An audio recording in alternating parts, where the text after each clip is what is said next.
Hello everyone. ये important general science series का पहला वीडियो है।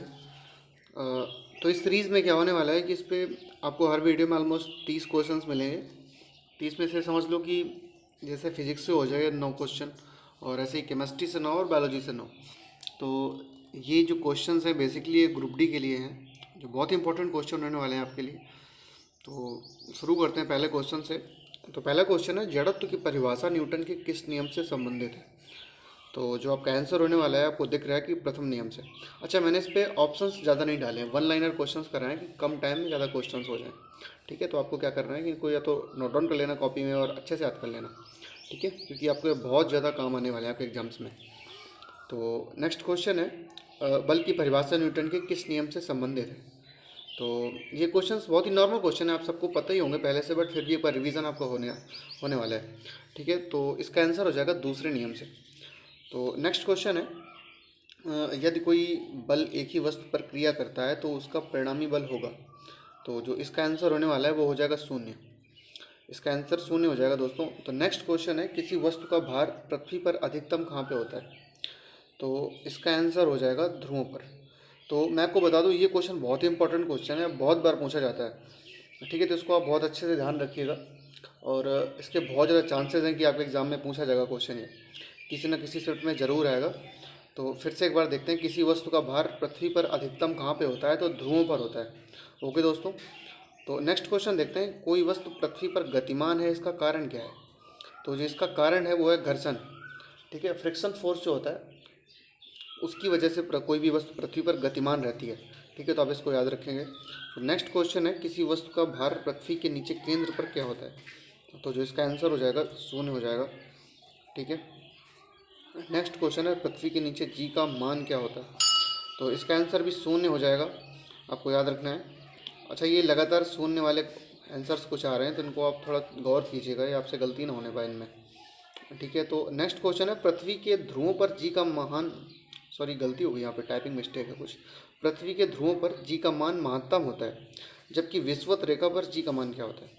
क्वेश्चन को समझिएगा फिर से एक बार, कि पृथ्वी के ध्रुवों पर जी का मान महत्तम होता है, ये आपको बता रहा है पहले से ही, आपको पता है कि जो ध्रुवों पर जो कैपिटल जी का मान होता है ना वो महत्तम होता है, मैक्सिमम होता है, जबकि विषुवत रेखा पर जी का मान क्या होगा ये आपसे पूछ रहा है। तो जस्ट अपोजिट होगा, उसका न्यूनतम हो जाएगा। ठीक है, जो आपका आंसर हो जाएगा न्यूनतम हो जाएगा। तो नेक्स्ट क्वेश्चन है, परमाणु सिद्धांत का प्रतिपादन किसने किया? ये क्वेश्चन आई थिंक सबको पता होगा, हम लोगों ने इसको बहुत अच्छे से पढ़ा था जब हम लोग 10th में थे। तो इसका आंसर होने वाला है जीन डाल्टन। जैसा कि आप लोग देख पा रहे हैं, इसका आंसर जीन डाल्टन हो जाएगा। और नेक्स्ट क्वेश्चन पे चलते हैं, मुक्त परमाणु के रूप में पाए जाने वाले तत्व को क्या कहा जाता है? तो इनको उत्कृष्ट गैसें कहते हैं। ठीक है, तो जो आंसर हो जाएगा उत्कृष्ट गैसें, ये आपका आंसर होने वाला है। तो नेक्स्ट क्वेश्चन है, डाल्टन के परमाणु सिद्धांत के आधार पर परमाणु क्या है? तो ये एक अविभाज्य कण है, इसको याद रखेंगे आप, कि डाल्टन के परमाणु सिद्धांत के आधार पर परमाणु क्या है। इसका जो आंसर हो जाएगा वो हो जाएगा अविभाज्य कण। तो इसी के साथ नेक्स्ट क्वेश्चन पे चलते हैं दोस्तों। नेक्स्ट क्वेश्चन है, किसी वर्ग के सभी सदस्यों के कौन कौन से गुण समान होते हैं? तो इम्पोर्टेंट क्वेश्चन है ये।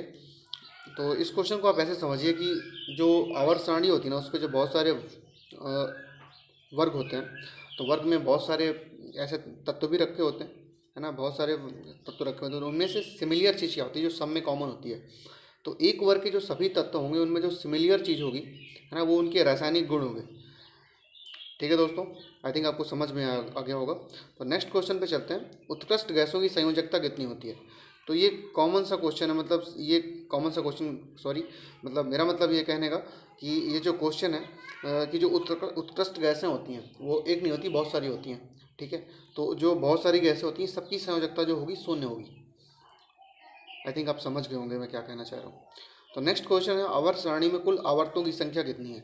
तो इसका आंसर 7 हो जाएगा, आप सभी को पता है, बट बहुत इंपॉर्टेंट क्वेश्चन है। जरूरी नहीं क्वेश्चन जो सरल हो वो एग्जाम में नहीं पूछा जाएगा, है ना, ऐसे क्वेश्चंस बार बार पूछे जाते हैं। तो अब इसको ध्यान रखेंगे कि आवर्त सारणी में कुल आवर्तों की संख्या 7 होती है। ठीक है, तो नेक्स्ट क्वेश्चन पे चलते हैं, अल्फा और बीटा कण का नामकरण किस वैज्ञानिक ने किया था? ठीक है, तो आपको पता होना चाहिए इसका आंसर। इसका आंसर होने वाला है अर्नेस्ट रदरफोर्ड। ठीक है, तो आप इसको याद रखेंगे। और जो ये क्वेश्चन है ये एग्ज़ाम में आया हुआ क्वेश्चन है, अभी जो एनटीपीसी एग्ज़ाम खत्म हुए उनमें से क्वेश्चन आया था। हालांकि वहाँ पे सिर्फ इतना पूछा था कि अल्फा कण का नामकरण किस वैज्ञानिक ने किया था। ठीक है, तो आप इसको याद रखेंगे। तो नेक्स्ट क्वेश्चन है, कैथोड किरणों में कौन से कैथोड किरणों में कौन से कण उपस्थित होते हैं। ठीक है, तो इलेक्ट्रॉन उपस्थित होता है। और पहले यहीं पे क्वेश्चन और बनता है कि कैथोड किरणें कैसी होती हैं, तो जाहिर सी बात है ये ऋणात्मक होगी, बिकॉज इनमें इलेक्ट्रॉन है तो ऋणात्मक होंगी। ठीक है दोस्तों, तो नेक्स्ट क्वेश्चन पे चलते हैं। नेक्स्ट क्वेश्चन है आपका है, चिकित्सा शास्त्र का जनक किसे कहा जाता है। तो ये क्वेश्चन जो है आपका ये सही हो जाएगा, इस पर बहुत लड़कों को डाउट रहता है, तो आप इसको याद रखेंगे। चिकित्सा शास्त्र का जो जनक है हिपोक्रेट्स को कहा जाता है। ओके दोस्तों, तो नेक्स्ट क्वेश्चन है, न्यूक्लिक अम्ल कितने तरह के होते हैं। ठीक है, तो 2 तरह के होते हैं, ये डीएनए और आरएनए। ठीक है,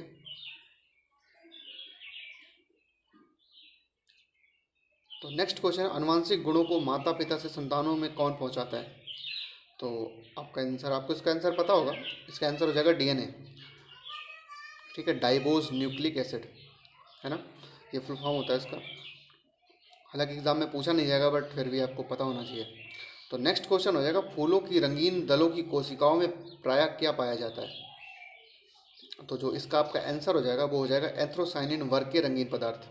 अच्छा, ये जो बायोलॉजी क्वेश्चन होते हैं ना, ये क्या होता है कि इस पर कोई गौर नहीं करता, ध्यान नहीं देता। केमिस्ट्री तो सब सारे पढ़ लेंगे, फिजिक्स तो बहुत अच्छे से पढ़ लेंगे, बट क्या है कि इससे पता नहीं क्यों लड़ाई कर लेते हैं लड़के बायोलॉजी से, है ना। फिर आपको ये पेपर में अपने रंग दिखा देती है।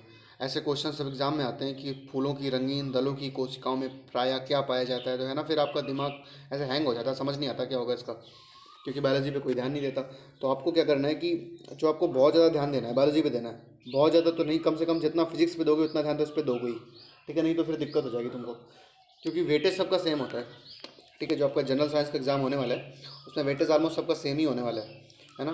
तो इस पर आप ध्यान दीजिएगा बहुत ज़्यादा बायोलॉजी में। तो नेक्स्ट क्वेश्चन है, प्रोटीन का निर्माण किस पर होता है। तो इसका जो आंसर हो जाएगा साइबोसोम।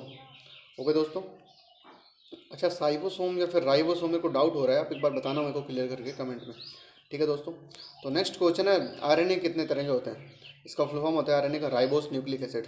ओके, तो ये 3 तरह का होता है, mRNA, tRNA, rRNA। हालांकि ये जो इसके टाइप्स हैं जिनके नाम मैंने आपको बताया अभी, है ना, तो ये एग्ज़ाम में पूछे जाने वाले नहीं है, बट फिर भी आपको याद कर लेना चाहिए, है ना। इस पर एक आपको बताता हूँ, जो अभी आप सबको पता है कि हम लोग महामारी से जूझ रहे हैं, जो कोरोना है ना, जो उसकी जो वैक्सीन बनी हुई है, आपको सबको पता होगा कि जो वैक्सीन्स होती हैं ना, वो ऑलमोस्ट जो होती हैं, लगभग वैक्सीन्स ना, वो आरएनए बेस्ड होती हैं, है ना। क्योंकि जो वायरस होते हैं जो, वो भी ऑलमोस्ट आरएनए बेस्ड ही होते हैं, उनमें डीएनए नहीं होता। मोस्टली वायरस की बात करूँ, सबकी बात नहीं कर रहा हूँ, है ना। तो जो जो आपकी जो कोविड वैक्सीन्स हैं वो सारी mRNA बेस्ड हैं। ओके, आपको याद रखना है, क्या पता एग्जाम में पूछ ले, पता होना चाहिए आपको, है ना। तो नेक्स्ट क्वेश्चन है आपका, जो नेक्स्ट क्वेश्चन है वो है, एकमात्र जहरीली छिपकली का नाम क्या है। तो उसका आंसर होने वाला है हेलोडर्मा। ठीक है दोस्तों, तो नेक्स्ट क्वेश्चन है, पक्षी और सरीसृप के बीच संयोजी कड़ी किसे माना जाता है। तो इसका आंसर हो जाएगा आर्कियोप्टेरिक्स। ठीक है, तो इसी के साथ क्या है कि आपका ये ख़त्म हो चुका है। तो ये रिवीजन है, इनमें आपके आंसर नहीं दे रखे मैंने, है ना। जड़त्व की परिभाषा न्यूटन के किस नियम से संबंधित है ना। तो आप इसको ऐसे ही बता सकते हैं। शायद वीडियो लंबा हो जाएगा, अगर आपको ये चीज़ पसंद आए कि आप चाहते हैं कि मैं आपको रिवीजन कराऊं, ऐसे अपने मन से क्वेश्चन बोलूं, फिर बीच में थोड़ा सा आपको गैप दे दूं, आप अपनी तरफ से क्वेश्चन को बताने की कोशिश करें, और उसके बाद मैं अपना क्वेश्चन बता दूं, तो आपका है ना रिवीजन हो जाएगा, तो इससे आपको बहुत ज़्यादा फ़ायदा होगा। बट जैसा आप लोग बोलेंगे वैसा करूँगा। तो मैंने देखो सारे क्वेश्चन वापस से यहाँ पर टाइप किए हैं, आपके लिए बहुत मेहनत करी है मैंने। तो इसकी आपको PDF मिल जाएगी, डिस्क्रिप्शन में इसको आपका मैं PDF डाल दूँगा, तो आपको PDF मिल जाएगी, तो वहाँ से आप PDF ले सकते हैं। तो वीडियो को यहीं पे ख़त्म करते हैं, और ये वीडियो आपको कंटिन्यू मिलते रहेंगे। ठीक है दोस्तों, तो देखो मैंने आपका ये ऑलमोस्ट 8.5 मिनट में 25 से 30 क्वेश्चन करवा दिए, है ना। बहुत कम टाइम में बहुत ही इंपॉर्टेंट क्वेश्चन करवा दिए मैंने। तो मिलते हैं अगले वीडियो पे। थैंक यू दोस्तों।